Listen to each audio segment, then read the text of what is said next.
everyone. Welcome back to the Remote No Pressure Podcast. Bill. Well, hello. Good to be back. It's good to be back, man. It's so good to see you. You too. It's been a little while. We started talking about a few things before we we're catching up. It's been how long? How long has it been? It's been a little too long, Bill. But we are focusing a lot this year on our live performances and our live shows. So that's what we've been really focusing our energy on. We have a big show coming up here on December 3rd in Holland, Michigan. Bill, you going to be there? I'm thinking about it. I don't know. I'm tentative. I don't know. We'll see. There goes all of our ticket sales. People don't know that you're for sure. No. Bill's going to be there. I'm good. Yeah, if Bill doesn't come, that's going to really affect our bottom line. That's for sure. Because everyone, you know what I think it is? I think it's your mystery. You're not on social. I think it's part of the mystery. I got nothing to say for or against it. That's part of the mystery. I think a lot of people are just jealous. They're like, he doesn't have social media. How do you get a hold of Wild Bill? You know, you got to know me. You got to know him. You got to know his email address. You got to, there's a lot of gatekeepers. You don't just approach Wild Bill. There's a process. Right. Wild Bill approaches you. Wild Bill follows no one. And we've talked about this before. If you guys have been longtime listeners to the podcast, Bill and I've talked about, I hate the term followers. It sounds like you're starting a cult, Yeah. Like on Facebook or whatever. It's like, how many followers do you have around Twitter? It's like, don't follow me. But yet you want people engaged. I just hate the term follower. What would you recommend they change it to? Engage with? I don't know. Worship? Worshipers. Worshipers? Where's all my worshipers at? Where's all my worshipers at? No, or like some kind of, if we could take some kind of blood covenant. Did you ever do that where Blood Brothers? You poke your finger? I didn't. That was pre-HIV. No, well, yeah, it was way pre-HIV, but then it was still going on in the 80s, post-HIV. It was really weird because you would hope the kids wouldn't have HIV though. Yeah, you would hope so. But did you ever see the Captain Planet episode? Yeah. Yeah. That's been making its way online again too. Fighting AIDS. Oh, Johnny's got AIDS. Johnny's got AIDS. Like the guy's like spreading the rumors. Hey. Yeah, it's like a bad guy in a locker. Yeah. Spreading. It's like if that guy shows up in my kid's locker room, I got a lot more to worry about than AIDS at that point. That guy was a creeper, man. That's how it was though in the 80s. Yeah, old guys can just walk around with their balls hanging out. Gives a shit. That was in the 80s. It's a little molestation here and there. That's nothing to joke about, but I will say Bill's face. But it was a different time back then. It was a different time. Bill's quiet. I hope I didn't cross. Did I cross the line, Bill? The M word. No, we're totally cool. I was like, shit. If you guys are on YouTube, you can look at Bill's face, the face he gave me. That's nothing to joke about, and we know that. No. But it was a different, you know what? It was really crazy because, I told my story before where I was in a car accident, and I couldn't really play sports. And so the coach of the high school football team was like, hey, Jeff, why don't you just be our water boy, And I was in junior high at the time. And I said, okay, I'll be the water boy. So every high school game I was at, and I'd provide all the water for all the guys and stuff and the towels and everything. It was really cool. We called it the manager or whatever. And I remember this guy would walk around. I can't remember his name, but he had this big zoom lens on the camera. And he would show up at every game and take all these pictures. And no one ever, it's not like Did he work for the school? Or was no. But he was a little off. We thought he was kind of like, just a big football fan, right? Yeah, just maybe a little mentally challenged or whatever. And he would take pictures of all of the cheerleaders, Then he'd follow the team into the shower room. He once took a picture of me. I thought it was weird, but it was for an art project, he said. I gotta stop that topic right there. We went from Captain Planet, yes, the AIDS episode, to this topic. Yep, to the M word. No, but it was really weird because I always got the creeps around the guy. You know, it was something that, you know, we would get the creeps around him. But the question, I used to ask my dad, like, is he like work for the paper or for the school? Like, is he taking yearbook photos? My dad's like, I don't know. You know, they didn't even think to look into this guy. And sometimes I'm curious where he's at. It was. You couldn't show your papers then. You can't show your, never mind. He's all smoking at the Christian school. No one even thinks about it. It's no big deal. Yeah. What are you going to do? Smoke inside. Did you have any coaches that smoked? I don't remember. The basketball coach, he was our shop teacher too. And he cussed like a sailor. And in class? Yeah. So it gave us all free reign to swear as much as we wanted in class. So when you're going from that to like art or another class, you got to like clean it up. And, you know, after that 45-minute window of swearing, as much as you want as a high schooler in school, to like Spanish or something else. Yeah. But away from that, I don't know about smokers. Is he the one that got you addicted to snuff? I wasn't addicted to snuff. Well, what's your definition of snuff? Okay. Chew. Okay. You were on chew for a while, weren't you? Yeah, I did chew for a while. Yeah. Would you say you were addicted to chew? I would say I was addicted to nicotine. Speaking of nicotine, Bill, I just want to say a special thanks to you because, you know, I was dealing with some ADD stuff, and now you've got me addicted to nicotine. It's a love-hate relationship. Come on, man. We need a Fauciism there. This is not a good idea. We'll work on that one. We got to get a good Fauci in there, you know? We'll find Fauci. Send us a good clip, somebody. Send us a good clip of Fauci. What do you want to hear Fauci say? Because we haven't heard enough from him, so it would be good. But yeah, so I've gotten kind of a little addicted to the whole nicotine thing. It's great. It's the most wonderful thing I've ever experienced. Right. But so thank you. And it's cheaper than smoking the way we do it, right? It's cheaper than smoking, and it's not like an ADD medication, which like 99% of... And it's not going to affect your long-term health either. Right, in theory. I hope it doesn't. I guess that your body doesn't create as much dopamine. What? Like naturally. At post nicotine? Yeah. Okay. Oh, I don't know. I've just been really depressed when I don't take it. I'm always thinking about it. I eat a big meal and just want to just take a tablet, you know? That's how it is, man. I've never smoked a cigarette in my life. Oh. Not one time. Missing out. Was that one a hard one to quit? The first couple times was, yeah. The first couple times you quit? Yeah. I mean, like, it was a quitting all the time. Like, this is my last pack. This is my last cigarette. And then 2 days later, you're like, I got to get some more cigarettes. This is not working. Yeah.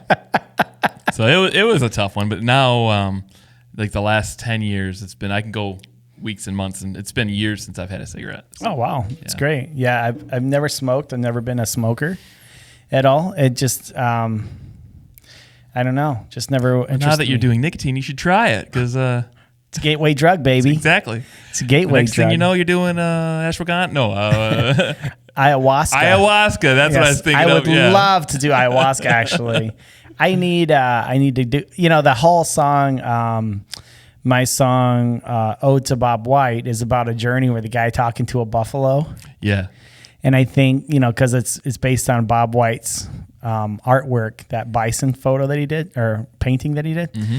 And I always picture that would be my ayahuasca journey. You know, that would be me talking to some buffalo and a raven. What if you had a bad trip, though? That's my concern. Right?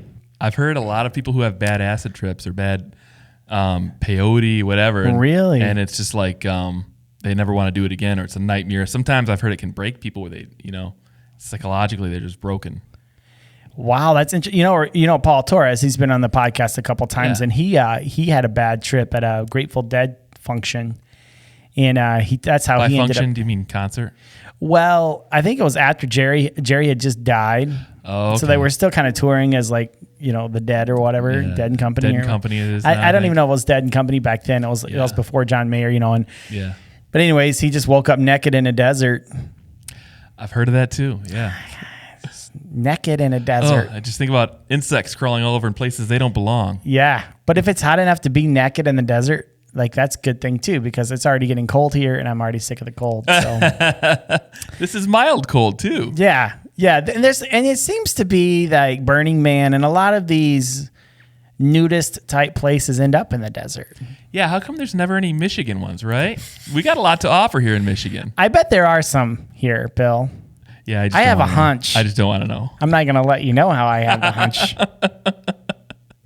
But I have a hunch. I've never been the nudist guy. You're on a mailing list? Did I just get an alert? Ooh. Facebook is listening. Next thing you know, I got all these ads for some camp. Happy. It's always like some kind of weird name. Green Acres. Yeah. Trimmed hedges. The trimmed. That'd be the website for it. That'd be the maybe. website, trimmedhedges.com. I'm just trying to find someone who could cut my yard. That's what I'm trying. Next thing you know, I don't know. I've never been into I guess I have a poor body image. Manscaped. If you remember from season, what was that? Well, season 2, I think they sponsored us for a few episodes. 2019. What are we on now? 5? Is this 5 or 6? Something like that. Yeah. How many years have we been doing this? I don't know. I've been doing it 4. I think you've been doing it 3. No, I think we got one more. I think you're on. This is 5, and I'm on 4. Yeah. I don't know. It's been a long journey, time. Bill. Yeah.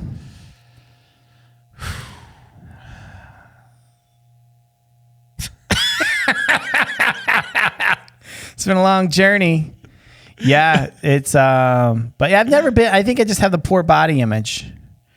I don't think you wouldn't be comfortable just like letting them dangle. Yeah. Yeah. You would? Yeah. No, I wouldn't. You would. It's not that part of me that I'm concerned about. It's just, I don't like the way I look naked. What's the part you're concerned? I'm just like, I kind of have a dad bod. All right. I might be like, it's just too self-conscious, I guess. But I'm willing to bet most of the people at those places have dad plus bods. I don't know. Yeah, probably old. Yeah. I've never been. I've never been. I don't. You're all like, but the one out by me. The one out in Hopkins. They talk. There's an age limit to some of them. You got to be at least 50. Yeah, they take your measurements at Happy Hideaway. That one just rolled right off the tongue. Hey, that one was natural. There's a place in Austin. They all are, I think it's aren't they? Austin. It's called Hippie Hollow, out on Lake Travis, I believe it is. Someone's going to correct me on that, but they have it's clothing optional. Now, if it says clothing optional, does that mean it's family friendly? I mean, what does that mean exactly? Like You can choose to or not to. Yeah. But then if you... I'm afraid of sunburn. I burn easily. It's one of those things where like, okay, so I am going to wear clothes then when I'm out there. Yeah. Well, I would be out of place. It's like being naked where clothing is not optional. Like if I went to Meijer right now and just took off all my clothes, it's like a Walmart. Long as you're wearing a mask, right? Yeah. I got 2 masks. I mean, you would go to jail, right? Probably. And it's cold out, so that'd be embarrassing. I'd end up on a list somewhere. Mm-hmm. You haven't been on the list yet? I'll get you on the list. I'll get you on the list. Get you on the list real quick. Oh, man. I was in HR. I used to work in HR, and we used to do background checks on people and interview people. Man, it was crazy. Some of the stuff you see, like just normal people, and you're like, man, that dude's legit. And you I did not see that coming. Right? Holy! One time we had. This is before marijuana was as prevalent and legal as it is. Mm-hmm. And I remember this girl came in. She's a cute girl. She was interviewing for this job that we had. Cute girl. She had her crap together. Smart girl. And it was an industrial type job, so you had to have a drug test. You don't want whatever. So it was like, okay, you still need to get your drug test. She's all cute. Okay, she's excited. She thinks she's getting hired. We think she's getting hired. Comes back, she was not clean, dude. She's dirty. Just a little pot, though, right? And the stories that they would tell you, I did it. and you're not supposed to like discuss. You just got to like say, hey, unfortunately, yada yada. And she's like, well, was it the marijuana? It's like, well, So she was outright forthright about it then, right? And then she goes into the story how her roommate put it in her cereal, and that's probably how it happened. It was a bowl of cereal. I just woken up. I was so tired. They were smoking pot near me. Yeah, they probably got in my hair. Secondhand. I couldn't help it. Yeah, I couldn't help it. Can I try again in 30 days? Is it really that big of a deal? I personally wouldn't have cared. I think she was very competent, whatever. But according to the company, you can't do that. So unfortunately, Are company rules changing with that yet? some of them are in Michigan, especially. But it's still a federal law. So like some of these companies that have federal contracts, unfortunately, I think a lot of them. I bet that'd be pretty easy to fight in this society right now. I think so too. Yeah. And that's what I don't understand. That's what I get frustrated about. Like we live in Michigan. Yeah. As everybody knows, I'm a pretty libertarian person. I just let people do what they want as long as they're consenting adults and they're not hurting anybody. Okay. So for me, I don't understand. Like we live in a pretty progressive state in Michigan, right? Mm-hmm. So our governor is really progressive, and then great job fixing the roads. Yeah, she's already fixed the damn roads. That was literally her slogan. She took all that money. Yep. But anyways, she's not a very libertarian governor. And then you have Texas, who's supposed to be freedom and all this other stuff. And pot's like, you're going to jail, mister. It's still like... Is it still illegal down 1985 or something, yeah. Wow. Like you get busted. Or when I went to Lexington, Kentucky, I went to see Dave Matthews Band. It was like, everyone was burning there at the concert, but like it's illegal. You could go to jail if you get caught with marijuana. Wow.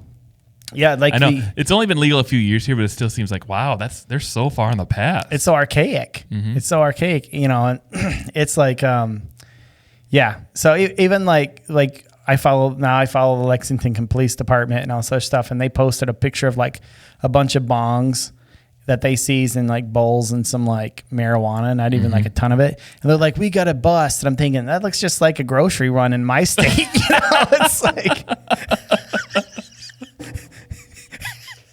was that one pullover? They just pulled this guy over and he had a bunch of bongs and pipes. Yeah, just bongs and pipes. Score. Look at us. We were doing a great job. And it's like, bro, I can get that delivered to my house in about an hour. I'm calling shipped right now. Yeah, there's actual delivery services. That's what they do, though. I saw that. Some of these companies popped up during the pandemic. Mm-hmm. And they were thriving on, because liquor stores and pot shops were still open. Oh, you man. couldn't go get paint or hardware or anything like that, but your two vices were still wide open. And yeah, they were delivering too. That was a crazy thing. Yeah, you can't plant a garden. Nope, you can't paint your house, but you can get stoned. Yeah, it makes a lot of sense. Being a libertarian, you probably know how I feel about draconian lockdowns and the whatnot. I digress. It's the whatnot that gets me. We're going to get demonetized on YouTube. I think that's my biggest threat. I wouldn't be surprised. After we get monetized, we'll get demonetized. Yep, it's a thin line. As soon as we cross it, as soon as that threshold is crossed.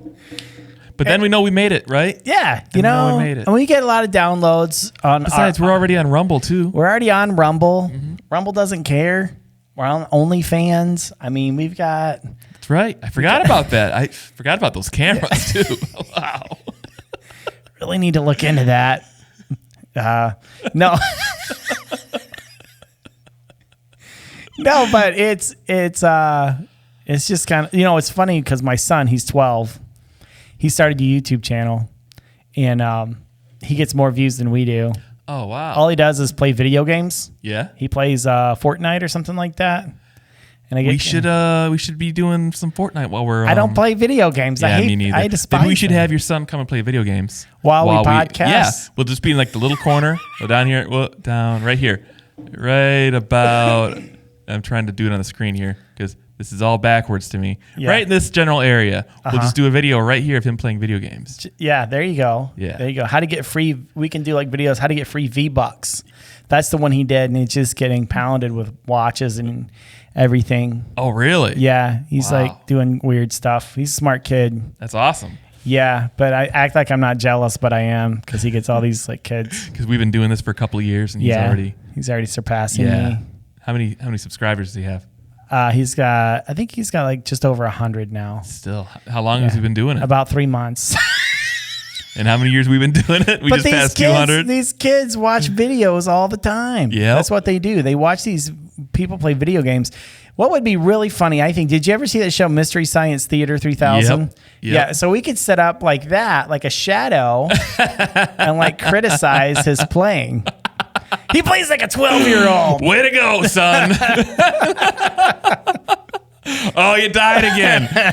Daddy still loves you. Start mocking him. I knew you weren't my kid. Stuff like that, you know? That'd be pretty funny. Wonder how many views that would get. Probably a lot. All we do is just sit around, like take video games and mock people for playing video games. But then you also got to know the lingo.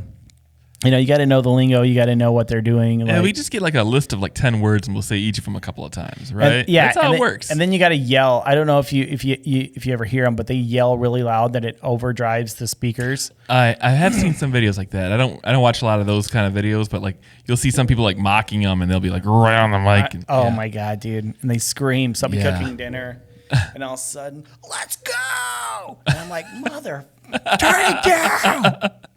Turning into my Your son dad. hasn't picked up the profanity yet, though, has he? From no, that was him. Oh, that was him. No, he has. I mean, unfortunately, I don't know if I told this story, but we have some very conservative neighbors. We have one neighbor in the cornfield. Wait, he lives in the cornfield?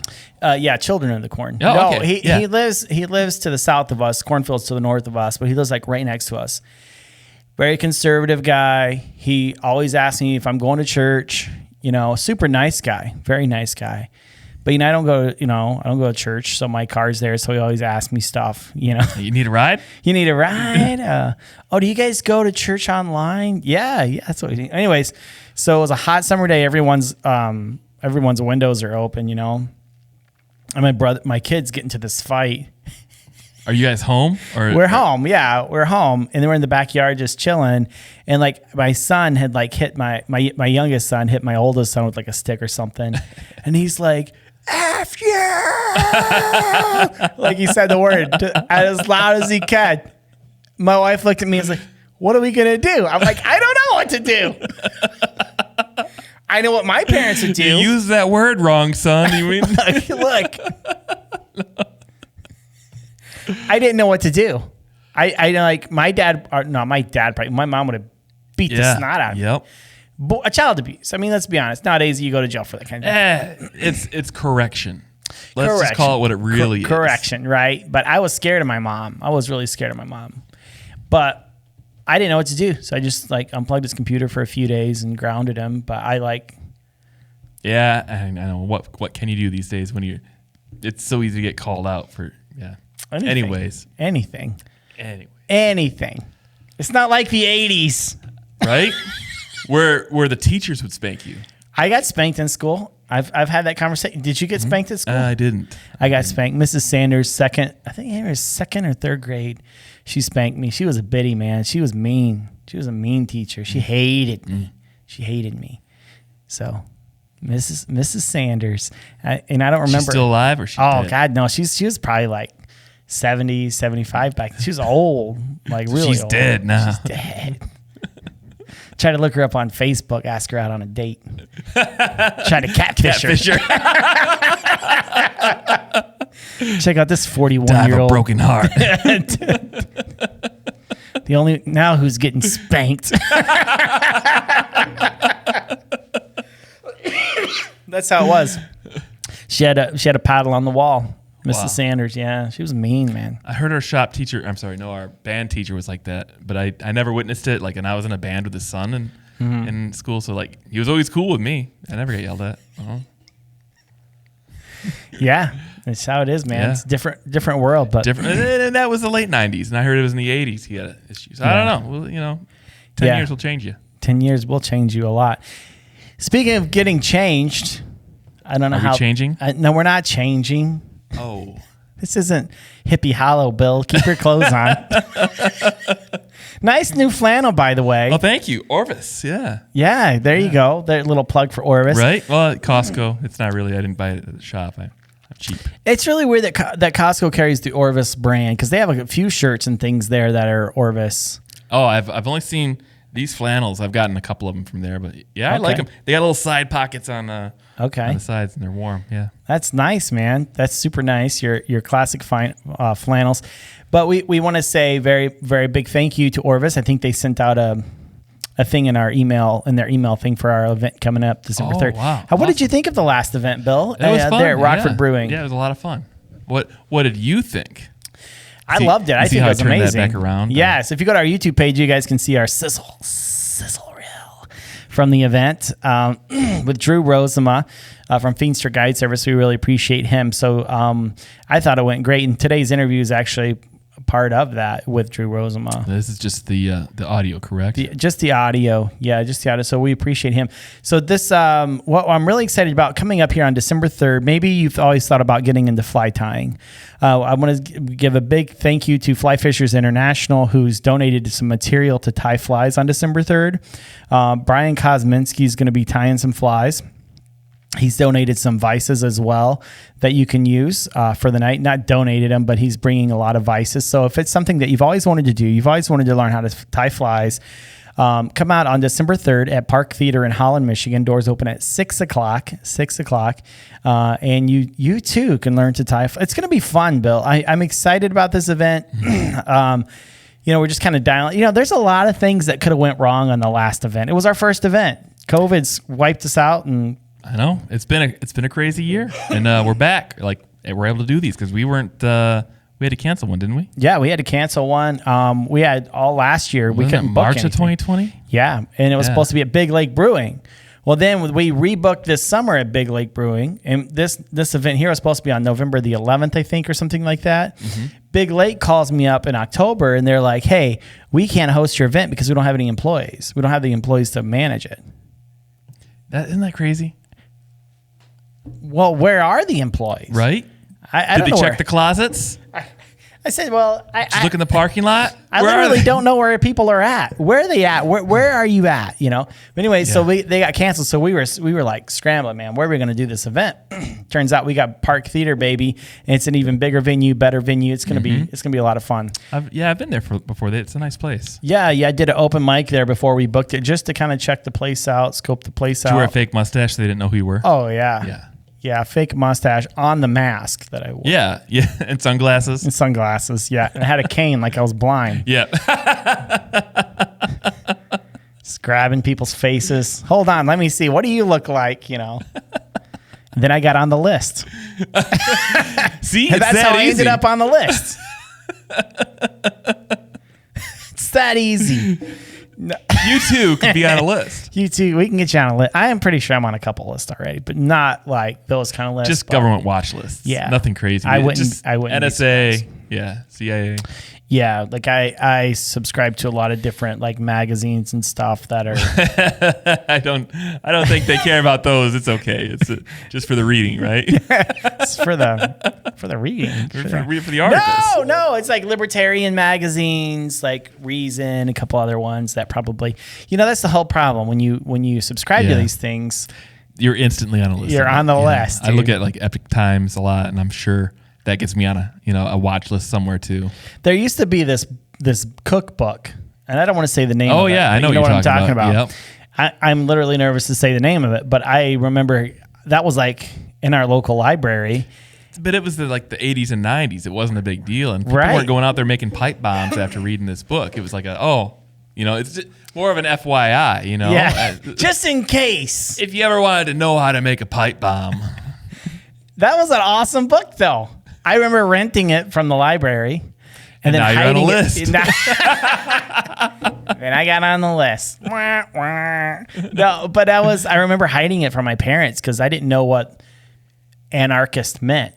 I didn't know what that word meant, And it was the cookbook of that. And I was like, what is what does that mean? And it had like some devil, like, because, Like the a pentagram or something. No, it was the A, the anarchist A with a line through it. Mm-hmm. And I thought, because that was during Satanic Panic of the 80s. Remember that? Care Bears were the devil kind of thing? Uh-huh. So I didn't know what this was. So I kept it like under my waterbed. So I kept it underneath that waterbed mattress next to my AC/DC records, tapes. Mm-hmm. But I remember I had it, and I would go out to read it at night, and I'd freak out. Pull the flashlight out. Yeah, scared my parents are gonna like come in. Yeah, I remember one time, dude. My brother was bad. My brother was like 4 years older than me. He was bad. He would sneak out all the time. We were in rooms next to each other, and one time at like 3 a.m. he decided to smoke a cigarette in the house. And he had a fan on and thought that no one would smell it, And at like 3 a.m. And everybody smelled it, right? Yeah. At 3 a.m., my dad's banging on his door because his door's locked. Let me in there. Do you have do your kids have locks on their doors? No. I don't know why. I don't. They don't really close them that much. They're still like kind of younger.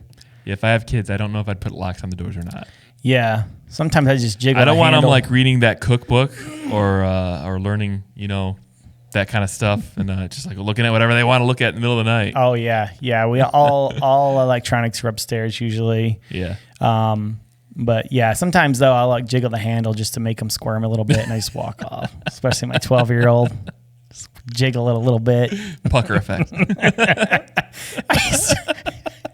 I don't know if I said this on the last podcast or not, but I worked at this company and they had the bathroom there, And it was like, did I tell you this the last time? I think we've talked about this. I don't know if it's been on the air or not.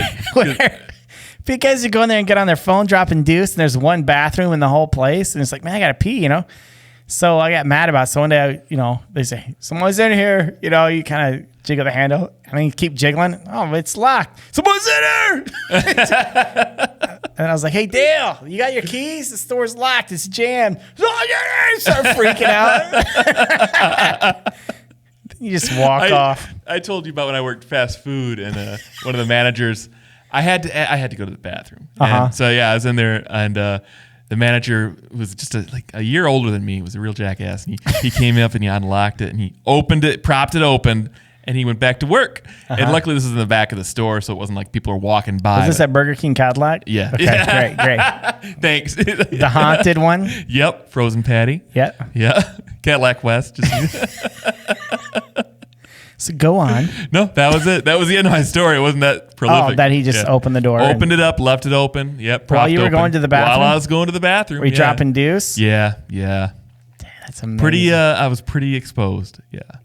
And that's how I got on the list. You're on the list. We're all on the list.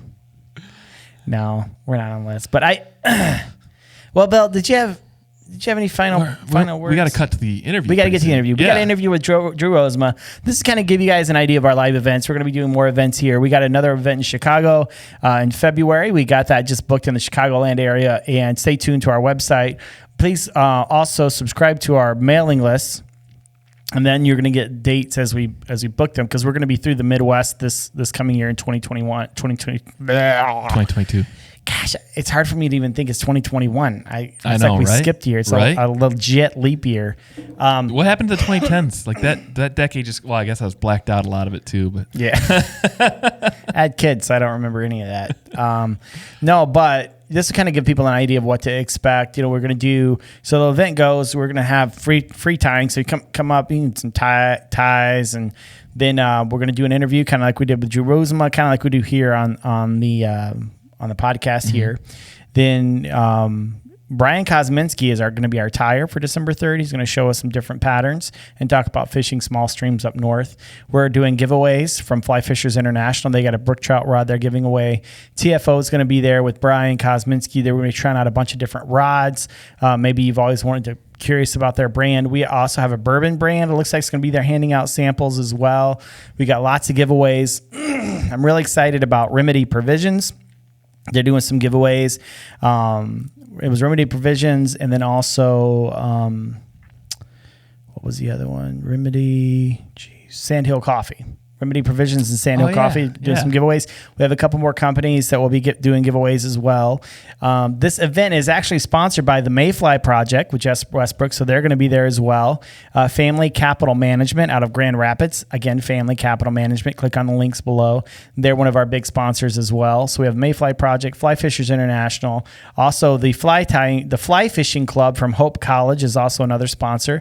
So it's going to be a fun night. It's not just coming here, Jeff, and the band. It's going to be fly tying, giveaways. It's going to be... No, you're talking me into this. I might just show up. I'll see. Tickets are $15, but that includes one beer.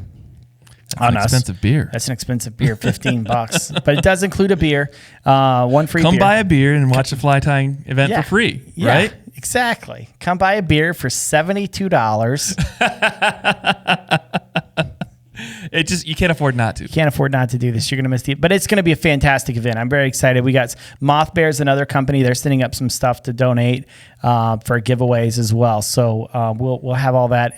Follow our website as we get closer to the event. We're going to be pumping it up. Go to remotenopressure.com. Click on live events to buy your tickets. They're $15. They are going fast, so be sure to get them sooner than later.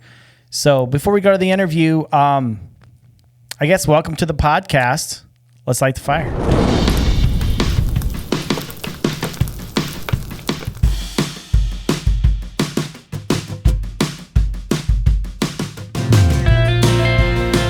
Well, hello, everyone. Welcome to the Remote No Pressure Podcast. Can I get a hand, everybody? Live podcast. Amazing. Welcome to the podcast, Bill, and everyone here. Well, hello. It's good to be here. Bill, it's amazing that you're here. Oh. Why would you say that? I'm just happy. It's good to see you. Yeah, it's always good to see you, too. It's always good to see you. And I don't know if any of you guys listen to our podcast on the radio or it's not the radio. Are you on the radio now? Well, I'm like 80 years old now. I don't even listen to podcasts. I got to start checking this out. But we always banter a little bit back and forth. Come on, man. Yeah, exactly. It's not political. But we always banter a little bit back and forth before the show. But, Bill, it's always good to see you. Yeah, you too. We're from the Remote No Pressure Podcast. My name is Jeff Troutman, and this is Wild Bill Geese Man. I'm the Trout Man, and you're the Geese Man. Right. So next podcast will be a goose hunting one. Will be a goose hunting podcast. Yeah. That's neither one of us goose hunt. No. But how hard could it be? How hard can it be? Drew, are you a goose hunter? Not a goose hunter. I duck hunted a couple times, and it was pretty fun, but never shot a goose before. They're bigger, so it should be easier, right? You'd think so. I don't know. Yeah. Everyone, let's give a hand for Mr. Drew Rosema, our special fly tying extraordinaire. Thank you. Our hostess did not give herself enough credit. She's an amazing fly fishing person as well.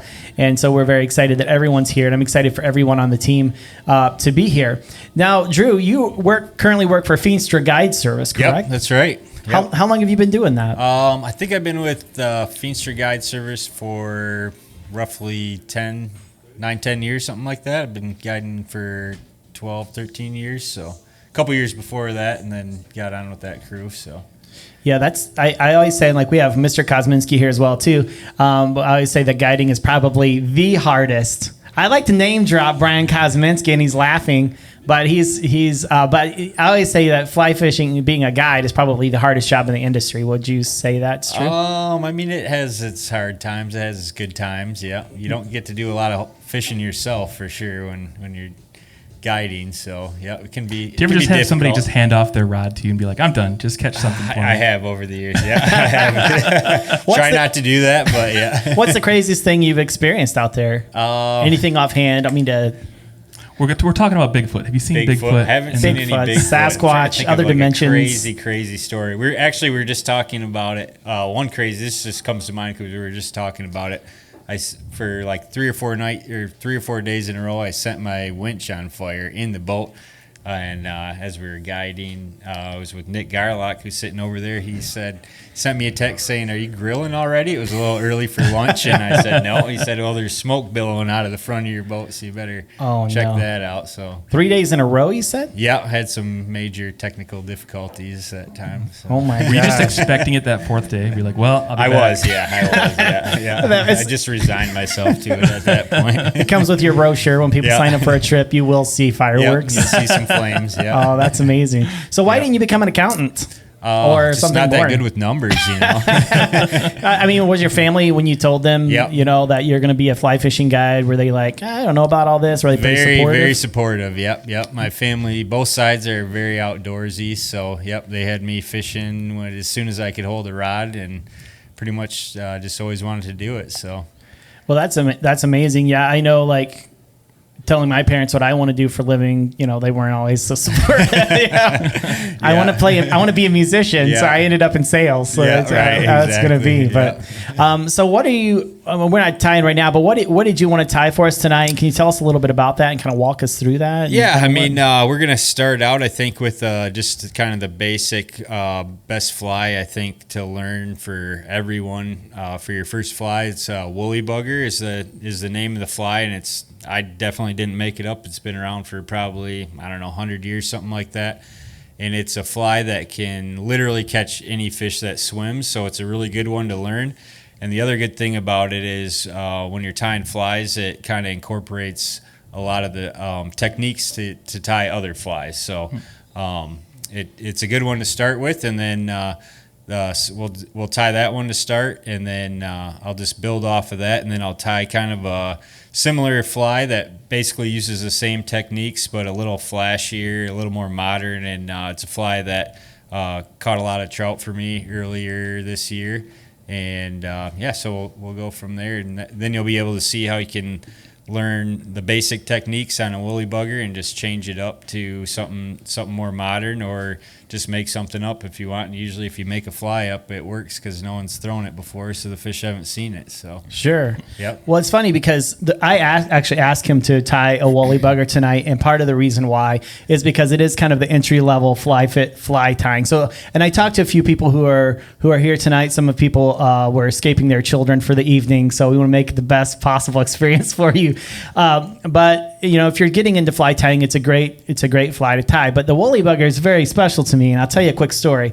So this podcast started in 2017. I was a corporate refugee, so I was like really in finance and working really hard and just really burnt out. And I said, I got to do something because I'm going to go crazy. So I went and saw this professional for help, Drew. Yeah. Okay.